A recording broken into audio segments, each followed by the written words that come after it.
Hyperhidrosis is described as sweating in excess of normal body temperature regulation. Bromidrosis is described as an unpleasant body odor, which may be associated with hyperhidrosis. It can be classified by its location, focal or generalized, and by the presence of an underlying cause, primary or secondary. Primary focal hyperhidrosis has no underlying cause and is also known as primary idiopathic, primary localized, or focal hyperhidrosis. It most commonly affects the axillae and may also involve the palms, soles of the feet, face, scalp, and groin. Secondary focal hyperhidrosis involves specific areas of the body, but is caused by an underlying condition. Generalized hyperhidrosis affects the entire skin surface area and usually has an underlying cause. Nocturnal hyperhidrosis is associated with sleep disorders such as sleep apnea and restless leg syndrome.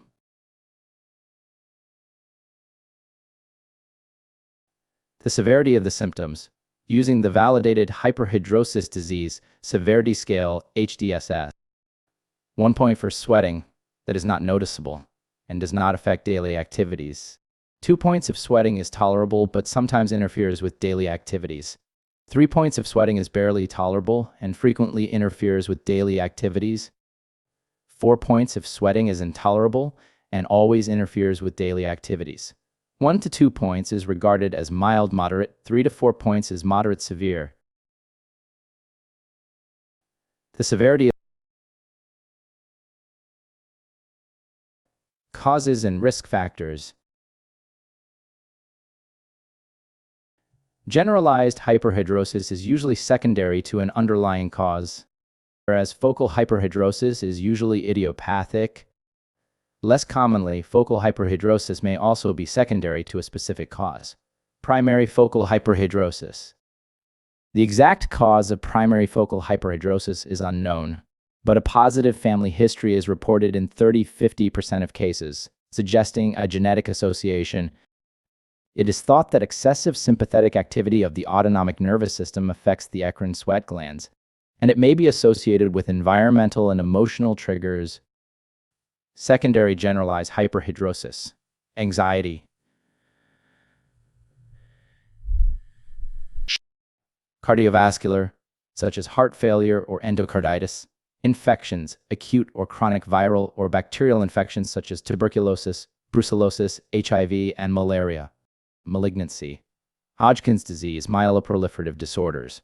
Endocrine or metabolic, hyperthyroidism, diabetes mellitus, especially hypoglycemia episodes, diabetes insipidus, pheochromocytoma, acromegaly, carcinoid syndrome, hyperpituitarism, obesity, and gout. Neurological, such as Parkinson's disease, epilepsy, hypothalamic lesions. Drugs, such as cholinesterase inhibitors, antidepressants, venlafaxine, duloxetine, selective serotonin reuptake inhibitors, tricyclic antidepressants, trazodone and mirtazapine, pilocarpine, propranolol, ciprofloxacin, acyclovir, esomeprazole, and opioids. Drug or alcohol misuse or withdrawal, such as cocaine and heroin. Familial dysautonomia, Riley-Day syndrome.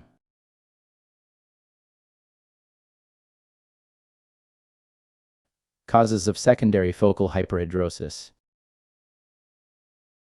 Neurological, such as stroke, peripheral neuropathy, diabetic autonomic neuropathy, and reflex sympathetic dystrophy. Diabetic neuropathy may also cause gustatory sweating induced by salivation or chewing. Spinal cord lesions and tumors may directly cause hyperhidrosis or indirectly result in compensatory hyperhidrosis. Reflex sympathetic dystrophy, complex regional pain syndrome, is a rare disorder of the sympathetic nervous system that is characterized by pain, swelling, and vasomotor dysfunction of an extremity. Intrathoracic, malignancies such as mesothelioma, cervical rib. Intrathoracic lesions may cause unilateral hyperhidrosis of the face, neck, and thorax due to compression of the sympathetic chain ganglion. Head and neck. Gustatory sweating may be due to injury or surgery to the parotid gland, such as Frey's syndrome, invasion of the cervical sympathetic trunk by tumor, and herpes zoster of the preauricular area. Gustatory sweating induced by food or drink, which may be due to diabetic neuropathy, preauricular herpes zoster, invasion of the cervical sympathetic trunk by tumor or injury, or surgery to the parotid gland, e.g. Frey's auriculotemporal syndrome. Compensatory hyperhidrosis may occur with myelopathy, cerebrovascular disease, nerve trauma, or after surgery. The mechanism of compensatory hyperhidrosis is not clear, but it seems to be associated with compensation for thermoregulatory function. Other, such as Raynaud's phenomenon, rheumatoid arthritis, and cold injury.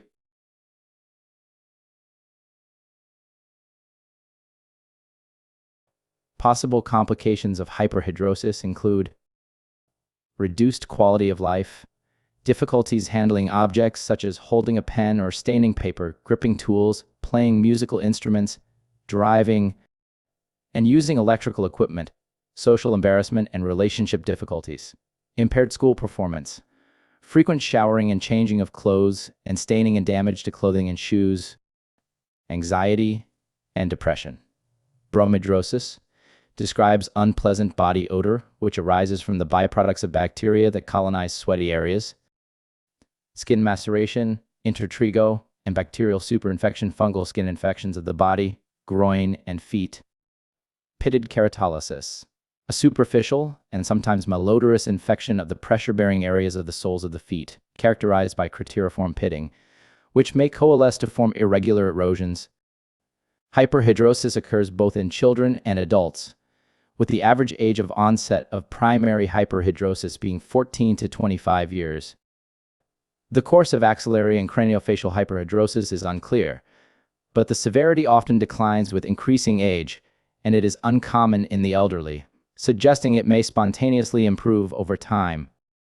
Palmar hyperhidrosis usually worsens at puberty and rarely improves over a person's lifetime. There is a lack of reliable treatments, and recurrences after treatment are common.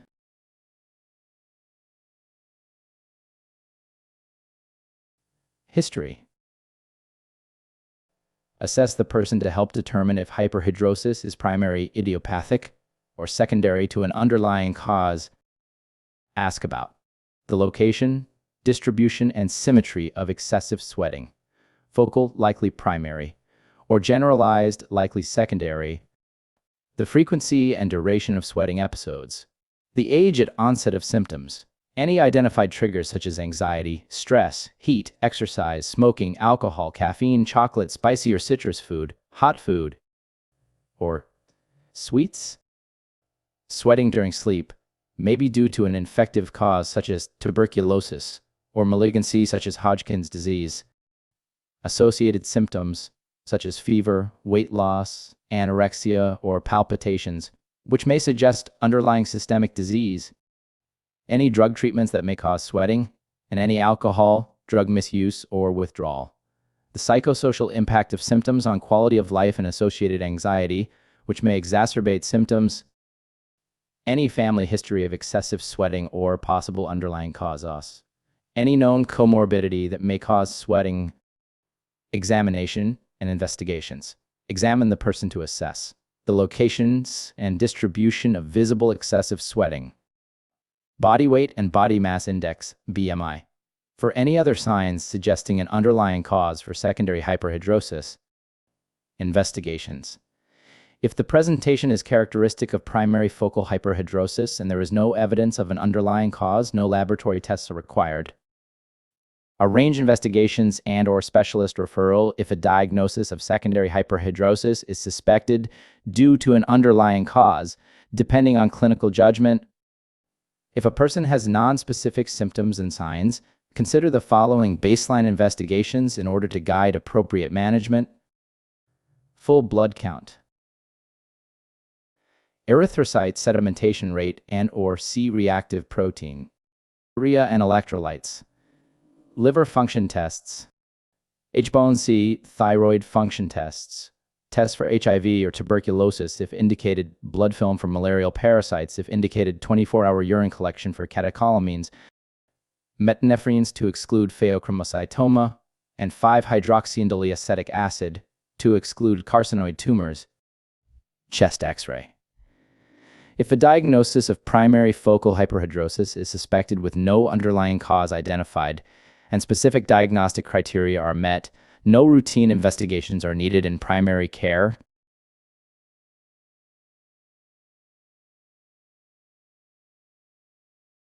Differentiating primary focal, no underlying cause, versus an underlying cause, generalized sweating.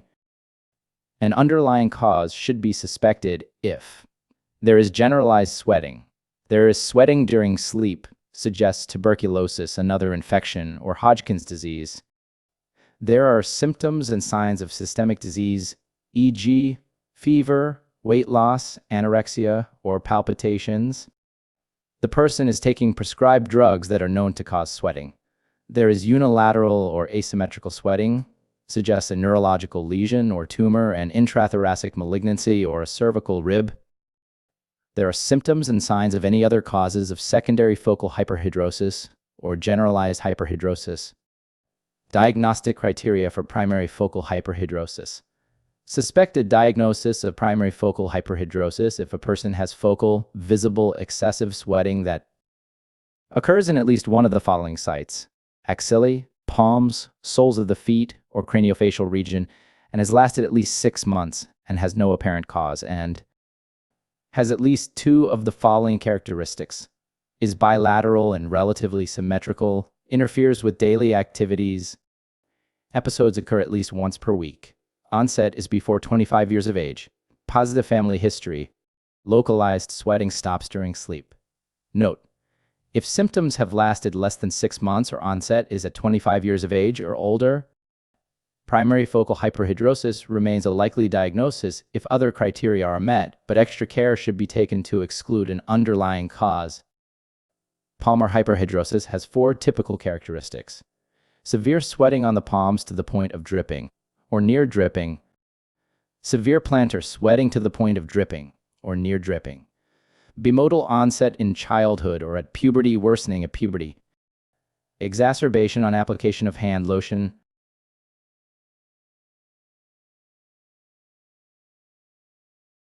Management. Generalized hyperhidrosis. Generalized hyperhidrosis is usually due to an underlying disorder. Management is therefore directed at finding and treating any underlying cause. Usually includes specialist referral. Management of primary focal hyperhidrosis. General advice. Advise them to avoid any identified triggers where possible. Advise on self-care management strategies. For primary axillary hyperhidrosis, use a commercial antiperspirant as opposed to a deodorant. Frequently, avoid tight clothing and man-made fabrics. Wear white or black as opposed to blue clothing to minimize the signs of sweating. Consider using underarm pads to absorb excess sweat and protect delicate or expensive clothing. For primary plantar hyperhidrosis, wear moisture-wicking socks, changing them at least twice daily. Use absorbent soles and use absorbent foot powder twice daily. Avoid occlusive footwear such as boots or sports shoes. Wear leather shoes. Alternate pairs of shoes on a daily basis to allow them to dry out fully before wearing them again. Provide information on sources of advice and support such as the International Hyperhidrosis Society, www.swethelp.org. The British Association of Dermatologists Information Leaflet. Advise on the use of topical aluminium salt preparations for symptom relief. Aluminium salts are recommended first line for all focal hyperhidrosis. Recommend the use of 20% aluminium chloride hexahydrate preparations, such as roll-on antiperspirants and sprays, which are available over the counter. Advise on the correct application technique. Apply at night just before sleep to skin of the axillae, feet, or hands that have been carefully dried, avoiding the eyes, mucous membranes, and broken skin. Wash the product off in the morning. Apply every 1-2 days as tolerated, until symptoms improve. Following this, use as required, which may be up to every 6 weeks. Avoid shaving the area and using hair removal products within 12 hours of application, and do not bathe immediately before use. For craniofacial hyperhidrosis, consider soaking lotion pads for application to the face, off-label use. If skin irritation occurs with the application of topical aluminium salt preparations, advise on the use of topical emollients and soap substitutes. Advise the person to reduce the frequency of topical aluminium salt application until symptoms resolve. Consider prescribing a mildly potent topical corticosteroid in addition, such as hydrocortisone 1% cream, to be applied once daily for up to 2 weeks. Arrange to review the person 6 weeks after starting treatment to assess the response to treatment. If there is a satisfactory response, treatment can be continued long-term. If there is any underlying or associated anxiety, arrange appropriate management.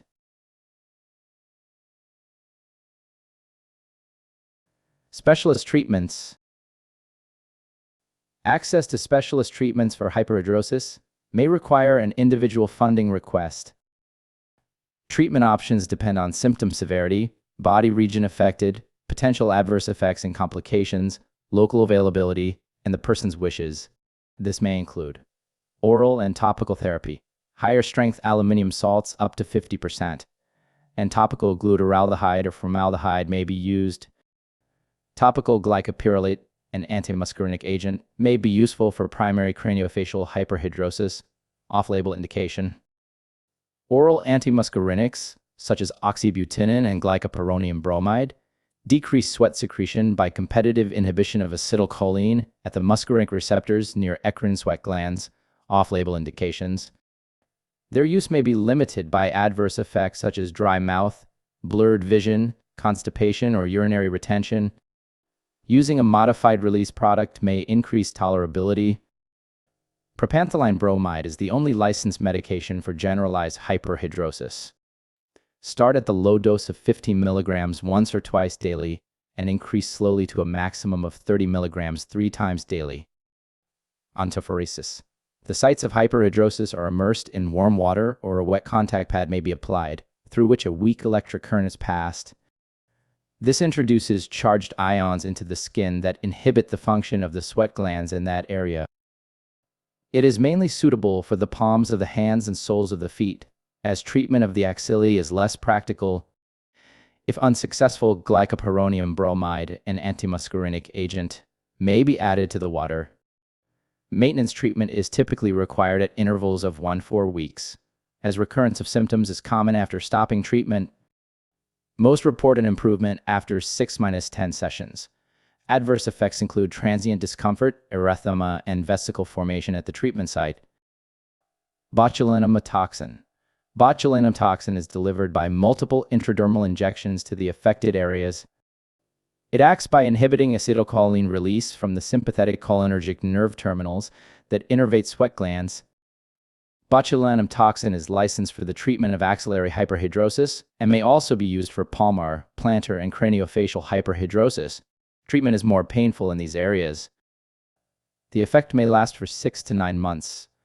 Adverse effects include pain during injections and compensatory sweating. Transient muscle weakness and loss of fine motor control have also been reported.